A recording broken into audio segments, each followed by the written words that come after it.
What's up guys, you're watching the Street Show, and if you're new in my channel, then don't forget to subscribe and like. Today our topic is PlayStation 4 error, and the error is WC-40383-8 could not connect to the server. It's a network error, and I'm going to share my screen on the left side. Here we go to the network, and here we go to settings first, and then simply go to the account management, network setting, login settings. You must check the login settings, PSN account is logged in or not. Then go to the network, PlayStation network services.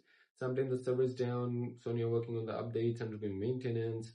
So check the server. If the server is working good, then you have a local internet problem. If the server is not working, you just wait. Sony will fix this up automatically.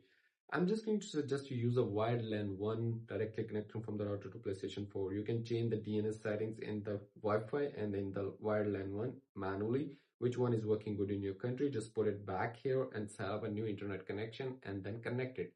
So simply that's how you can do it. And if you want to ask me a question, then leave a comment in the comment box. See you soon for the next one.